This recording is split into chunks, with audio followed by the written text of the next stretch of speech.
Assalamualaikum warahmatullahi wabarakatuh. Kami dari kelompok 8 Indralaya yang beranggotakan Saya Ayu Agustin dari Pendidikan Kimia Universitas Sriwijaya. Saya Eka Liana Putri dari Prodi Pendidikan Kimia Universitas Sriwijaya. Dan saya Widya Sari dari Prodi Pendidikan Kimia Universitas Sriwijaya. pokok bahasan kali ini adalah lipid. Tujuan: mampu mengkaji implikasi lipid dalam kehidupan sehari-hari. Materi singkat.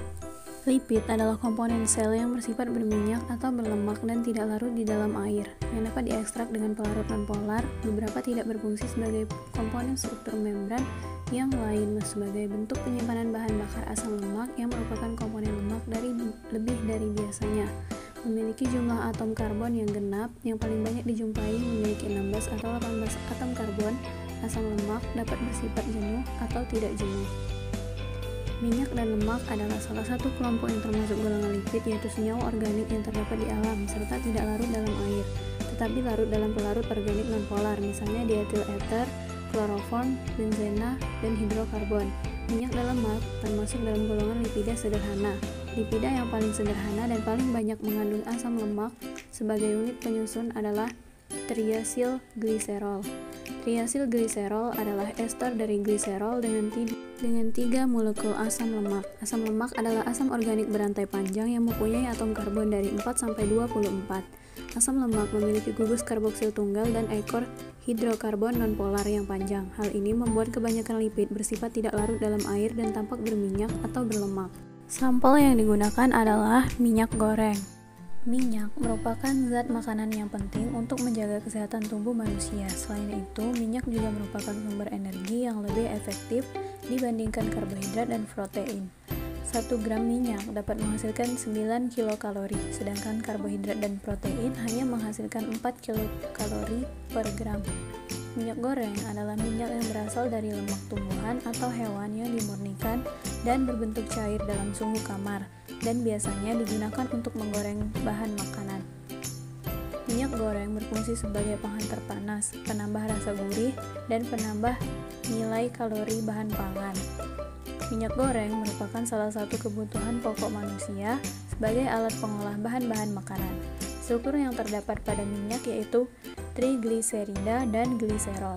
Minyak merupakan senyawa trigliserida atau triacylglycerol yang berarti triester dari gliserol. Jadi, minyak juga merupakan senyawa ester. Hasil hidrolisis minyak adalah asam karboksilat dan gliserol. Asam karboksilat ini juga disebut asam lemak yang mempunyai rantai hidrokarbon yang panjang dan tidak bercabang. Gliserida atau asam lemak yang mencakup minyak makanan seperti minyak masak atau minyak sayur serta minyak ikan, bahan baku industri sabun, bahan campuran minyak pelumas, dan bahan baku biodiesel. Golongan ini biasanya berwujud padat atau cair pada suhu ruang tetapi tidak mudah menguap. Pembahasan. Untuk membuktikan adanya kandungan lipid dalam suatu bahan pangan dapat dilakukan berbagai uji, yaitu sebagai berikut. Pertama, uji kelarutan lipid. Uji ini adalah analisis kelarutan lipid maupun di mana derivat lipid berbagai macam pelarut. Dalam uji ini, kelarutan lipid ditentukan oleh sifat kepolaran pelarut. Yang kedua, uji ketidakjenuhan.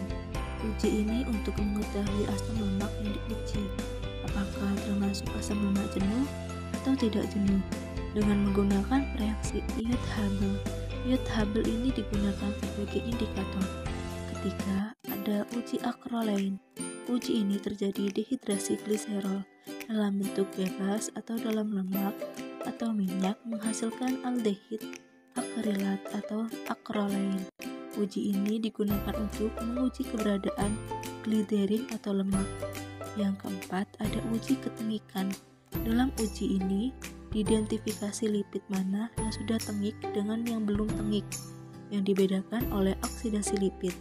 Yang terakhir ada uji Salkovs, yang dimana untuk uji kolesterol kualitatif yang digunakan untuk mengidentifikasi keberadaan kolesterol. Kesimpulan, sumber-sumber lipid yang terdiri dari minyak, biji-bijian, kacang-kacangan, minyak zaitun, dan makanan yang mengandung omega 3 tambahan. Minyak adalah salah satu kelompok yang termasuk pada golongan lipid, yaitu senyawa organik yang terdapat di alam serta tidak larut dalam air, tetapi larut dalam pelarut organik nonpolar. Pada percobaan uji ketidakjenuhan pada lipid, minyak kelapa memberikan hasil positif, di mana asam lemak jenuh yang ditandai dengan hilangnya warna merah muda. Adapun masih banyak jenis uji yang dapat mendeteksi adanya lipid dalam makanan, yaitu seperti uji kelarutan, uji acrolein, uji ketidakjenuhan, uji Salkowski, dan uji ketengikan. Demikian pembahasan dari kelompok kami. Terima kasih. Assalamualaikum warahmatullahi wabarakatuh.